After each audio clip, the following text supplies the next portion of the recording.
staying over at your friend's house was like I had a friend named Jeff growing up, and like I slept over at his house at least once a month, and yet it's still like he would go to sleep early, and it's like, bro, I don't want to like just sit here.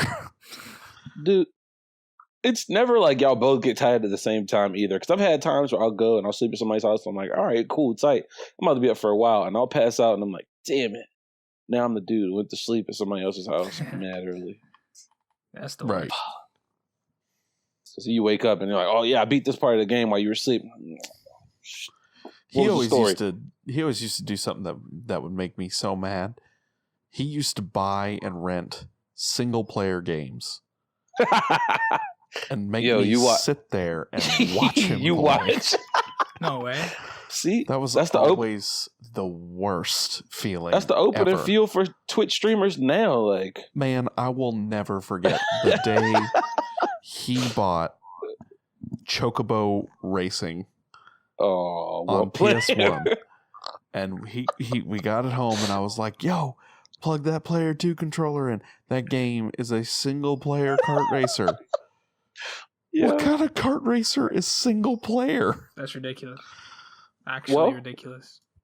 If it makes you feel better, you could have been in a situation where it was a 2-player game with only one controller that worked. I mean, yeah. I was in that situation. I was like, yo, fam, we good to play, oh my God, Star Wars stupid pod racing on the 64. Ooh. And I was like, all right, fine. I was like, fine, I'll give it a chance. Plugged in the second controller, and I couldn't move. I was tight. I was like, what? Oh, yeah, you just got to jiggle it. No, I'm not jiggling anything. Unplug my controller. Talk about broken controllers. We went up to Save Point in Charlotte and picked up an N64 and Smash Bros. How bad was that? Oh. Huh? How bad was it? It was $70. Ah! I mean, yeah, it's a decent price. That's a great price. So we picked up Smash Bros. N64, and it came with an Atomic Purple controller, so that's automatically my controller. And then Christian, Whitney's brother, bought a brand new third-party controller, and it was Atomic Green. And we're like, yo, this is legit. We got Pokemon Snap and a couple other games. So we get home, and he's like, yo, I'm going to kick your butt in Smash Bros. He opens that brand new third-party controller, and it's got the joystick wiggle like to the max. And when he goes to the right, his character does like a quick direction flip to the left. It's so bad. Wow. That's so miserable. I found it. I found him like a third-party controller that's. It looks like a Super Nintendo controller, but it's the N64 setup. It's really cool. It's called the Super Pad 64, and I found it at a retro game shop in Rock Hill, and I bought it for him, and he was like, "Yo, this is legit." But yeah, it sucks whenever you buy a controller like that and it's broken. See, I'm super sad because I definitely wanted to play some GameCube games. So, like you, I went looking, and I went to Second and Charles, and Second and Charles was like, yo, $70 GameCube. I was like, all right, that's super tight. I'm good with that. It's average. Yeah. Better than what I was seeing online. So I was like, all right, cool. $130 online. Yeah. So I asked my buddy, I was like, hey, because he works over by there. I was like, yo, run in there and ask how much they're selling Fire Emblem for. And he was like, all right, cool, bet. When I tell you they're selling this GameCube game, mad used, with no booklet, no nothing, for $153, I was like, yeah, just walk out. Just walk out. Fire Emblem Path of Radiance is worth about $180. Whitney online, they're selling $300 some online, dude. Whitney and I have a copy. Oh, I'm sick. I hate you so much, dude. It's one of my favorite games in my collection. It's really hard to find, and when you do, it's like $150. The hard one to find is its sequel, Radiant Dawn, on the Wii. That mess is without the case and without the booklet, like $88, just the disc. So with everything, it's like $200. I was super unhappy. I was like, yo, seriously? Like, seriously? It aged that well? And I mean, it's because of the production run on it. It's not even the fact that and the game has aged incredibly well. I bet it aged great, yeah. Most Fire Emblems hold up. Oh yeah, but it's the production run, especially for Radiant Dawn. They only produced it was 50,000 copies or something. Yeah, stupid low. Because technically it was a quote unquote flop. It didn't sell crazy. Mm-hmm. Well, the only reason it didn't sell crazy is because people didn't know what it was on the Wii, because everyone was buying the Rabbids on the Wii, and because they didn't really talk about it. No, they didn't talk about it, and it was incredibly hard. It's super tough. I loved it, but it's an awesome game, yeah, for sure. It's so fun, but it is stupid hard. Mm-hmm. Like I remember getting it. And I want to say Ian at the time was like, "Yo, tight. Well, let me start a file. I'll play a little bit." I was like, "All right, cool. Yeah, go ahead, take it. Do your thing, man. Go ahead, play." Mm-hmm. And he started and was like, "Yo, the first level is like this." I was like, "Oh yeah." The first level, you're up against already upclassed units. Savages. Yeah, these dudes are about their business. And I was like, all right, cool. Cause I'm one of those people that play all Fire Emblems on either hard or whatever stupid difficulties afterwards, just cause I know I'm going to cheese. I know I am. And so, I'm cool getting punished for it. Yeah. And we're going to talk about E3 in the next podcast. But I broke down and put down my deposit for 3 houses. I knew it. It looks good. Don't you deny it. I don't think it looks very good, but I have to buy it because I'm a fan. Don't you deny this. I looked at that E3, that little trailer, and when they showed the golden deer household, and they showed that guy in the future, he was looking like a beast. So, getting back to, the fact that I regret, well, not necessarily regret putting down for 3 houses. I don't regret it. I don't think it looks very good, but I'll let the gameplay speak for itself. Here's a question for you guys, and I've got other ones too.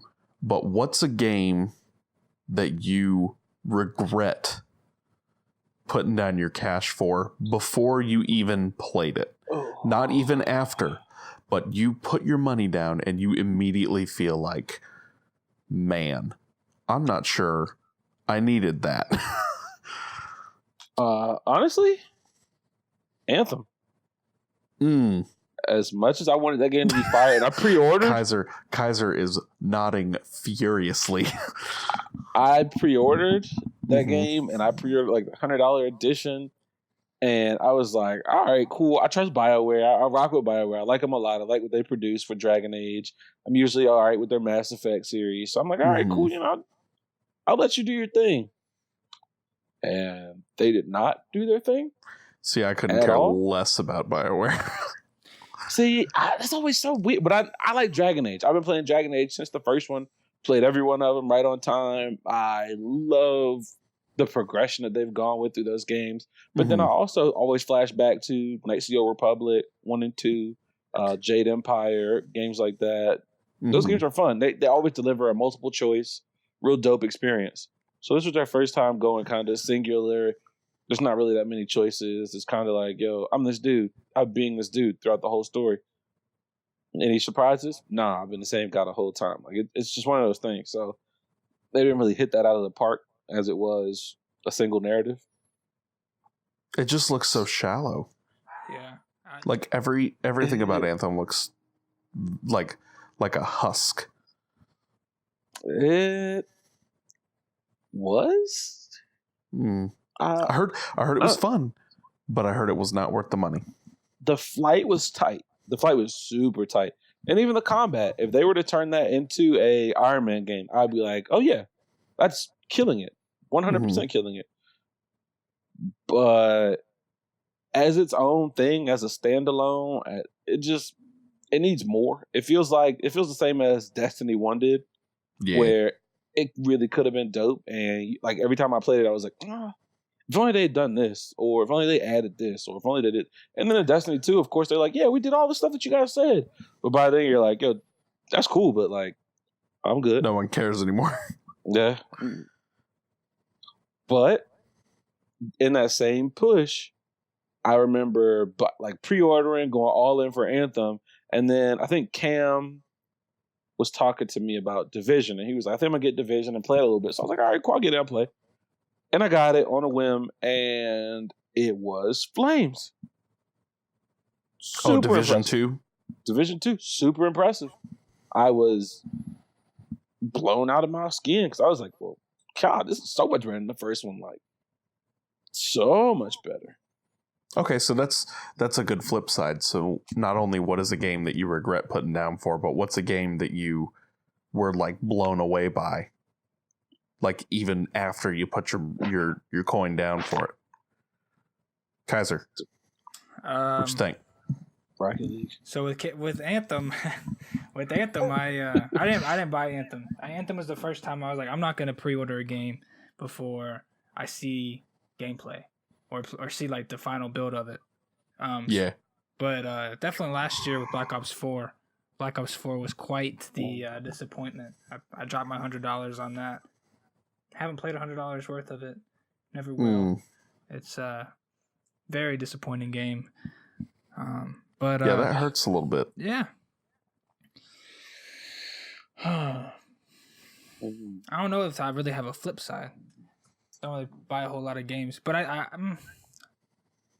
say could I answer for you? You could try, yeah. Celeste. I didn't buy Celeste. Celeste was free. No, well, fine. Yeah, I don't know. Yeah. I mean, Game Pass games kind of count. Because while you didn't put your money down on it, you definitely downloaded it. And it was probably one of those things where you're like, we'll see. And you ended up enjoying it a lot. Yeah, I had no good expectation for Celeste in it. Definitely. That's how Division 2 was. Well, yeah, I still don't know if I could get behind Division 2. I need to watch some gameplay. I don't know if I'm sold on it yet. It's pretty tight, dude. I was super impressed having played the first one and was like, yo, I'll never play the Division again. This is the stupidest game I've ever played. Like, it was super trash. The mechanics were awful. They had the bullet sponge thing going at full effect. Like, as a person who plays with marksman rifles, if I could shoot someone in the head and their head snap all the way back, then they get up, run at me, and beat me with a bat. I was like, yo, take this out of my Xbox. This is ridiculous.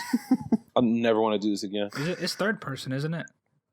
Mm-hmm. Yeah, I'm not buying it. I don't need to play a third person game. This next Call of Duty, I need to get ready for it.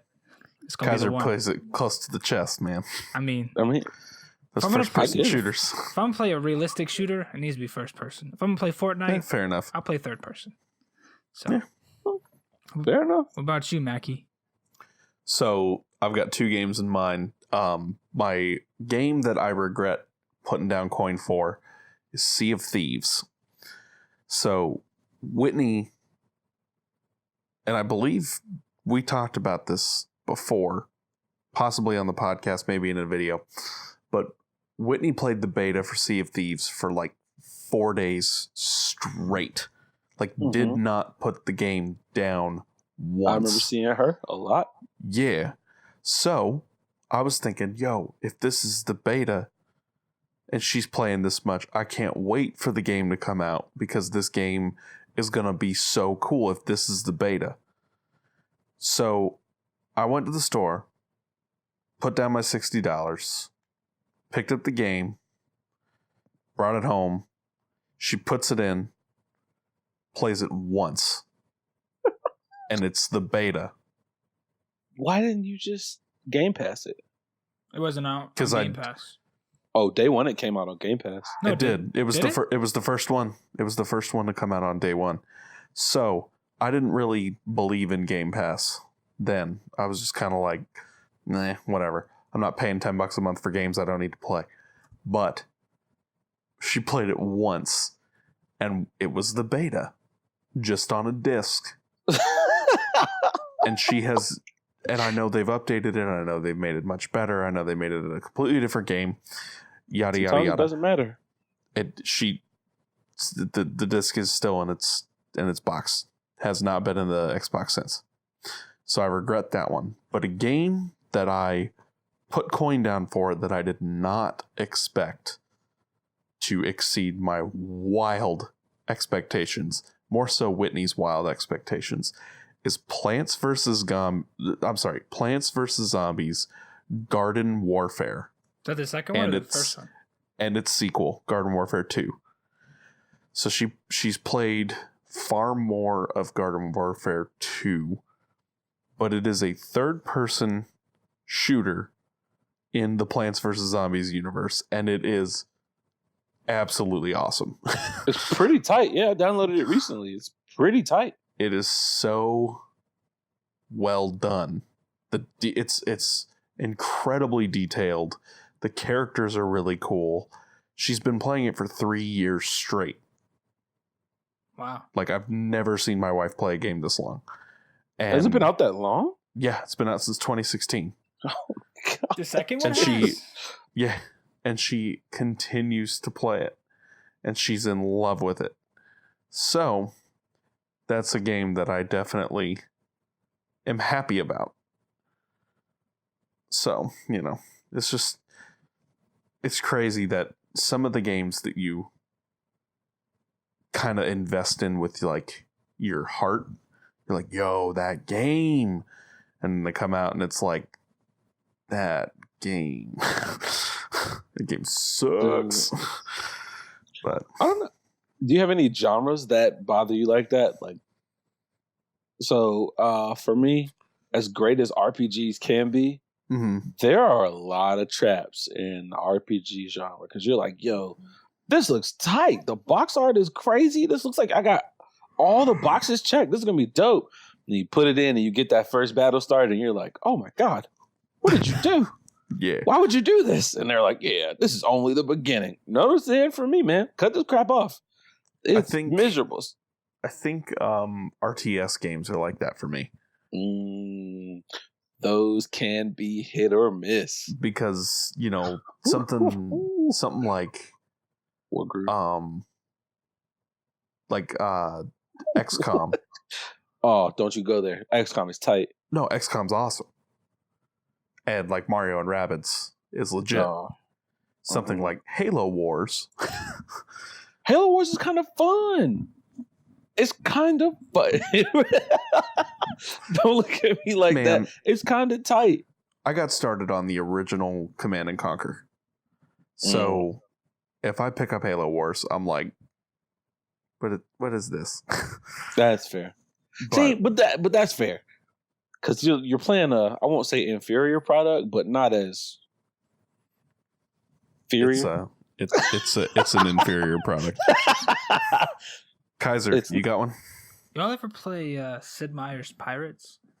Yes. No. And that game was actually tight. The game was amazing. I played it. It was like 360, right? I don't know if it was on 360. I know it was on PC, and I know it was on PlayStation Portable. I played the mess. Really? I played the mess out of that on PSP. He just said PlayStation Portable.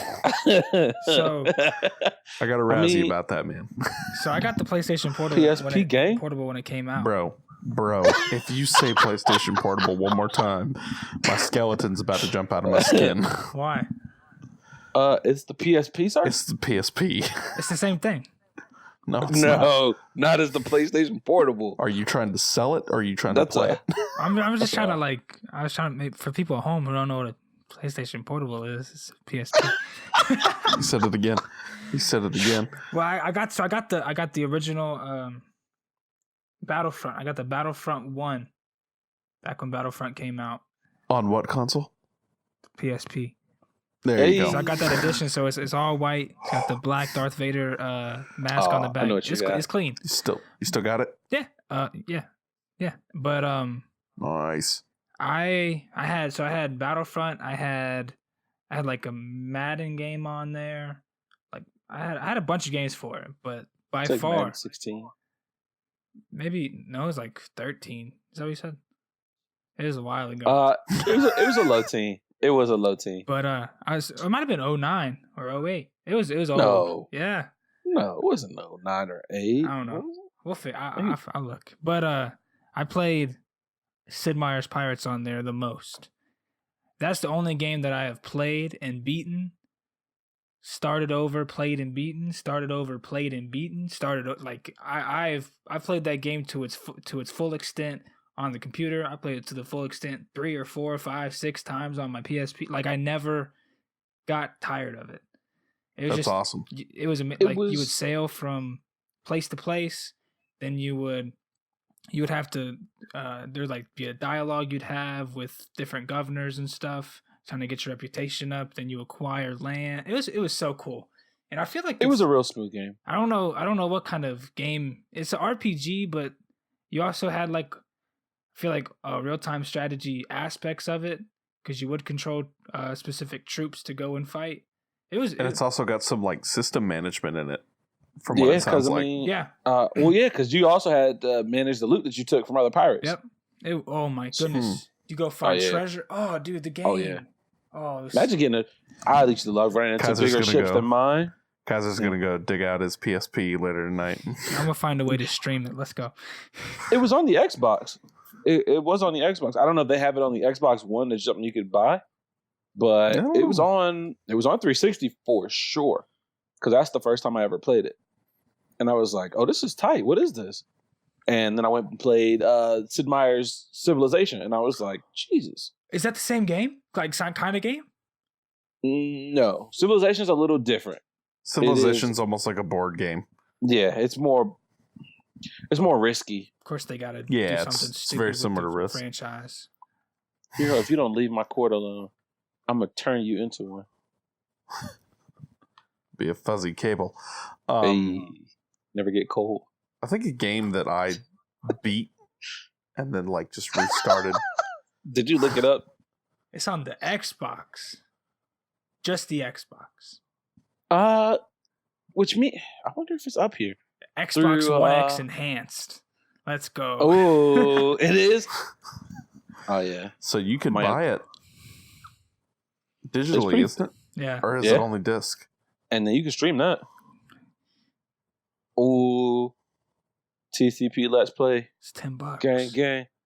Ooh, it's only $10. I might cop that myself. Yo, so an Xbox game that I want to get is Panzer Dragoon Orta. Panzer Dragoon Orta? Yeah, but the reason that I want it is that if you beat it, you get the original Panzer Dragoon game. Oh, playable on the Xbox One. And Panzer Dragoon, you guys have heard about me gush about it before, but the fact that Nintendo announced that it's freaking coming to the Switch, I don't want to say anything inappropriate, but you seemed excited about it. So I lost my absolute crap when I saw that Panzer Dragoon was coming to Switch, and I knew it was previously leaked, and I was like, they ain't bringing my favorite Sega Saturn game to the Switch, and then they did it, and I'm Nintendo just needs to come out and say we own Sega. Is it hard? Yeah. Just come on. It's very hard. It's very fun. It's a on rail shooter. You're a guy riding a dragon, or excuse me, a dragoon. What? All right, you're the dragoon. And yeah, that's true. Huh? Fair enough. Yo, I like things that you should have a trailer up. And when the Xbox One came out, they had a spiritual successor called Crimson Dragon, and it was god awful. But still, that's got me curious. Yeah. I like I like to do like challenges. That could be fun. Well, good luck emulating a Sega Saturn. No, like you can't. I thought you said if you beat it. Oh yeah. If you beat Panzer Dragoon Orta, you get Panzer Dragoon. If you get to play that on the Xbox, you play Panzer Dragoon Orta on the Xbox, and then you get it. Okay. It's Xbox One X enhanced. Same thing. It's a $9 digital download. I don't know what that. But means. I want to find it physical. Oh, does that mean it's still going to look good? It. Yeah, I mean it's HD. It's the Xbox output HD, Kaiser. Yeah, I know, but like, Yeah, that could mean something different. This game is at least 10 years old. So I'm just worried about that. Wait, are you talking about Orta or are you talking about Dragoon? I'm talking about Dragoon. just in general. The whole thing. No. The whole thing. Orta looks clean. Orta should be newer, right? Orta came out in like 2006.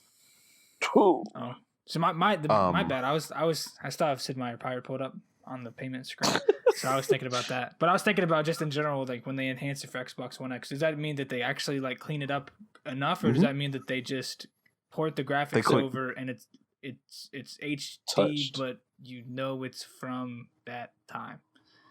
I mean, it's not gonna look like Red Dead 2, but it's gonna look clean.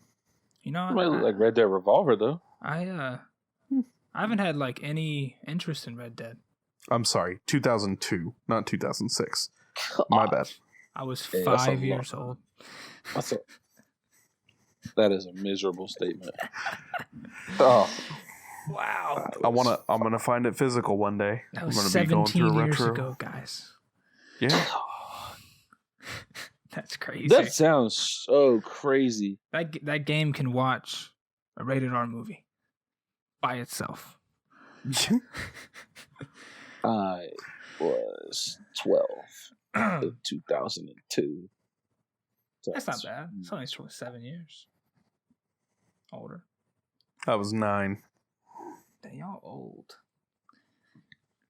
Apparently, I'm old. That's facts, dude. Mackey's getting up there. You just turned 30. You're still a kid. According to Kaiser, I'm 32. Welcome to the club, bro. Well, actually, I'm not in the 30 club yet, so I'm chilling. Nice. Alyssa's got a few weeks for 30. Then she'll be old, and I'll be getting there. Getting there real quick. That's the professional. It's a professional term. It's getting there. You have 12 days of being 29. Enjoy it, old lady. What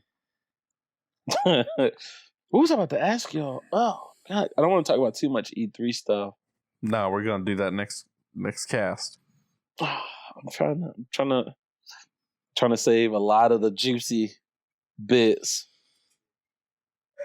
But now y'all wanna end with some juice?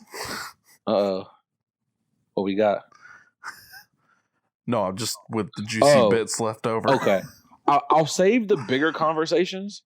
Mm-hmm. But like the last question I'll ask then is Cyberpunk. Do you think it's going to be as good as it feels like it's supposed to be? If that question makes sense. I think it will be very, very good. I don't think it will be the new God of War. I don't think it will be the next Grand Theft Auto. I don't think it will be, all of these crazy ambitious things. I think it will be very, very good though. I'm in that boat, and every time they show it, I'm like, wow, that looks beautiful. Gameplay looks crazy. I can't wait to get my hands on it. But then I'll look on Twitter and I'm like, yo, you guys are going bananas. This will be the best game since ever. Like, oh my God. And I'm like, all right, like, it looks good. No, Keanu Reeves is in it. It's going to be great. Movie stars don't guarantee a good game. Oh. And now that Keanu Reeves was telling me a lot more if this was like the John Wick game, I'd be like, oh, tight. But I mean, it's really cool that he's in it. Like, don't get me wrong. I really like Keanu Reeves. He's an awesome guy. And I don't just say that because he's, popular now. I've liked Keanu Reeves since Bill and Ted's Excellent Adventure. So, I'm going to have to say The Matrix for me. Or Speed. Nope. Fair. I'll say Speed. He's such a good guy, too. He's just like a genuine... He's an awesome dude. Yeah. He's like a cool dude. Cyberpunk and like... I say this with like all the love in my heart too. Like if you guys follow the PlayStation Access channel on YouTube, Holly, one of their members, just went to go be their UK, or I'm sorry, Holly left PlayStation Access to go to work for CD Projekt Red as their UK, like PR representative, and like I've been following her talk about it, and it's like I want to play it because she's excited about it, and because I've been following her for years, and it'll be like awesome. But like I don't think it's going to be the next, huge game. Can we get I think it'll be AAA for sure. Like a 30-second premise of the game real quick, just for those who don't.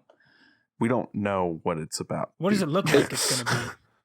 It kind of looks like one of those branching storylines. I remember one of the most intriguing things that I heard about said game was as you play, and since it's a futuristic type game, as you go through, you have the option to cybernetically enhance your character as you play. Okay. So you start out as a full human, nothing crazy, but say you get like a microchip that lets you do something. And you're like, okay, cool, that's tight. And you can amplify that by getting one of your hands replaced so that one of your hands now has the accessibility that chip needed. And you can kind of go through the game turning yourself either or remaining as human as you want or progressing into a android cybernetic person, which that in and of itself is cool. But then they started showing off like branching stories where you can be a good guy doing whatever, or you can be a bad guy. And as you choose to do worse things, your character becomes notorious for being that dude. Wow, that's so tough though. That's such to write a story like that and make it not suck is just it's gonna be because it's hard for you almost need like an AI running your game. Like you need something that isn't like the story's not hard coded in there to where it can evolve with the way because like there's only so much evolution that can be pre-written and then not be stiff like that. So if they found a way to make it work, then I think it'd be really good. But if it's like these other games that have been tried, where there's so much different stuff to do, and it just kind of all crumbles together with it. So I don't know. See, that's one of those things where they're gonna run into either the story stopping them or the world stopping them. And like I mean, like I don't know if you guys got to play Witcher 3, but Witcher 3 was one of those games where it kind of felt like your choices mattered and the person you were mattered and how you do what you do mattered. But I feel like Witcher 3 was one of those games where there was just so much in the world that you were like, yo, tight, let me just beat the story. Because if I go over here, then I'll start playing cards and I'll start doing side quests and I'll start saving extra people and going to hunt for magic and doing all this stuff. And that's cool to have. But at some point, you're like, yo, I'm kind of as strong as I feel like being. And I can definitely slay like the last monster. So let me just do that instead. So I feel like that's what Cyberpunk's going to run into. Where you're like, yo, you could do so much in this game. But let me just play the story. I think it's going to be gorgeous. I think the characters are going to be like really well fleshed out. I mean, it's been pushed back several times now, so I'm hoping that the development team uses that time wisely, and it looks like they have been. The trailer for it looked really cool. And I don't know, I'm very hopeful for it. I really am. I am too. What else did they do? What did Project Red do? I feel like they did something else They've done a couple. Did they do Witcher? Mm-hmm. Oh, well, no wonder it feels like The Witcher. Yeah. Okay. I was like, wait, I know them from something else. Yeah, this they did big The Witcher. and ambitious. Okay, well then, with all the praise Witcher 3 got, I'm sure they at least got their world down. They know what they need to do. They know what they can do. Mm-hmm. And now I just want Geralt DLC. So it's just in a completely different world than The Witcher, but like you said, they've got notes. They know what they're doing. They know what they're doing. I'm excited because I feel like I could play any genre, any like genre of game that is like that. Like if there's a game that comes out that has that much different things to do in it, I can get behind that and enjoy it, no matter if it's cybernetically enhancing your body or if you're back in medieval times and you get different pieces of armor. Like that appeals to it's just unlimited possibilities almost. Right. It looks like that game too. It looks like one of those things where you're gonna look crazy for not playing, it'll be one of those things where you're like, yo, you didn't play Cyberpunk? Oh. So yeah, no, it's definitely going to be one of those games that's it's big. It's gonna be big. It's going to be like Red Dead when it came out at first, and everybody's talking about Red Dead, and everybody's like, "What?" Like you said, Phil, like, "What? You're not playing it?" And it's you know, it'll be really cool. Yeah, I'm psyched for it. Yeah, I just started listening to Ready Player One. It's my last thought on the audiobook, and my man, if somebody finds a way to develop a game that is like the Oasis, that's it. That's gonna be the end of the game. That's it. Well, how far are you into it? I just heard the message that he leaves behind once he dies. I just listened. Just heard the end of that video, so where he explains the Easter egg and everything. So you will come to find, as you hear or listen, that while games are incredible that way, they ruin society. Oh yeah, dude. No, yeah. Oh, I watched the movie, so I've gotten some of that. Okay. But it's so much more descriptive in the book how just like horrible people are to each other in the real world, and how everybody just wants to live in this stupid virtual reality game where they're everything that they're not truly. And like the whole book is incredibly poetic. How it's like a nice candy. It's like wrapped really, really well. It's got the soft, chewy center, and then like it's satisfying. It's so good.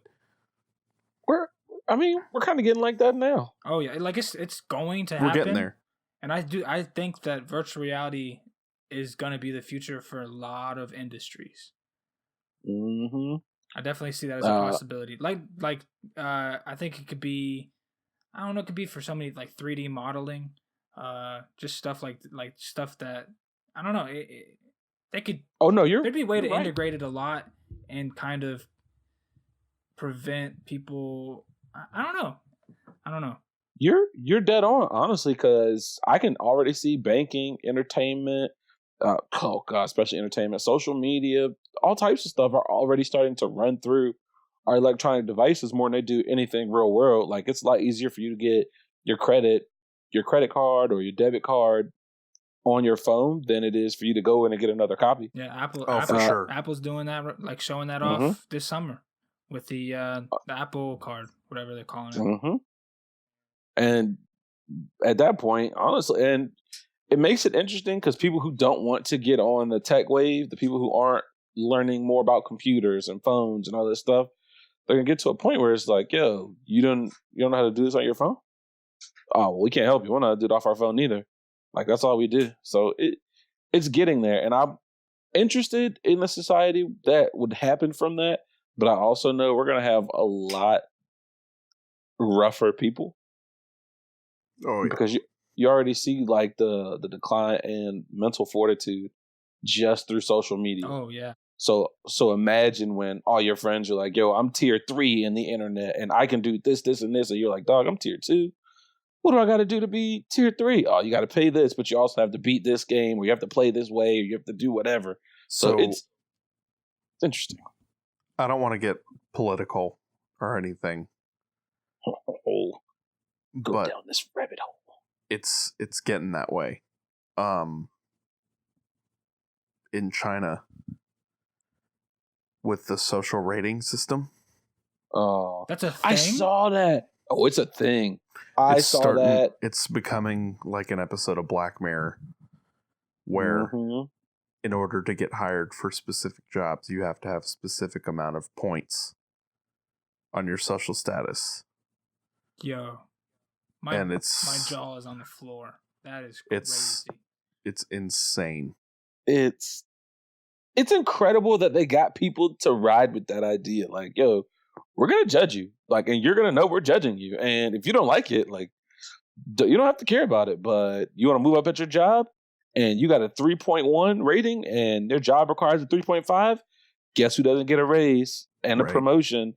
you need to move into this place. Well, we only want 4s or higher living on our property. Like it's wild because they're just going for it. Oh man, I don't even want to say it, but it could not be. I always think. All right, guys, think of that's things. that's the. It'd be bad for those who are stuck at the bottom, but it could also be good for those who are stuck at the bottom for the wrong reasons. All I'm saying is watch that episode of Black Mirror. You'll see how terrible it is. It's definitely not a good thing, but I could see how there's some people who don't have the experience, don't have the network, don't have the connections like over in America that can't get a job because somebody else knows Tony's cousin, and Tony's cousin is good friends with the boss, and he gets the job. But Fair enough. But that guy could be a terrible human being and terrible for the job, but that doesn't matter because he knows Tony's cousin. I can definitely see what you're saying. Oh, it's not. I just always think about. I see that. I could see the positive in it, but at the same time, I have seen. I can always see, like, just imagine the racial implications behind that. Like, oh no, you live in the Ming province? Nah, chief, won't hire y'all. Like, whoa, but I'm a 4.9. I'm 1 point away from being the greatest thing since sliced bread. And they're like, yeah, but you're not from here, so nah, pass. So and it just, and then what you complain, you lose points. Right. You cause a scene, you lose points. So it's one of those things where it's like, that's going to teach a lot of people to keep their mouths closed when it's not always a good thing. Like over here, I think the average American will end up being like a 1.6. It wouldn't be good. Like we would be banging on each other so hard. Like, no, down rating for skipping me in the line. It's just. But I was already here. Like, no, actually, let me go. Like, I could just see that being so bad. Wow, that's crazy. Like the fact that like people come up with these ideas, and they ride with it, and you see in they make movies, and I know movies and stuff like literature is not completely accurate, like it's fiction, but they're not wrong whenever people rally against that, like Hunger Games, Divergent, like all these systems that are put in place, they're not. We are living meant for that. We are living in George Orwell's 1984. George, I've heard of that. I can't take it from my brain right now, but I feel you. Only thing I can keep popping into my head is War of the Worlds. Also by George Orwell. Is that the Utopia one? All right, we're gonna end there because Kaiser doesn't know what 1984 is. Ladies and gentlemen, thank you for joining us on episode 6 of the TCP podcast. This has been today, Kaiser. Apparently, Kaiser's already signing off. Today, we are. This podcast has been brought to you by Kittens. Run on over to Petco, grab yourself a kitten, or adopt one from the shelter down the road. That works too. Yeah. Thank you guys again for joining us. Be sure to follow us on Twitter at The Cricket Party. Subscribe to us on YouTube. Like, comment, hit that notification bell to see more of our videos. And this has been Mackay. And Phil. And Kaiser. We'll see you in the next one. And we'll be less political in the next one too. Woo! We love you guys.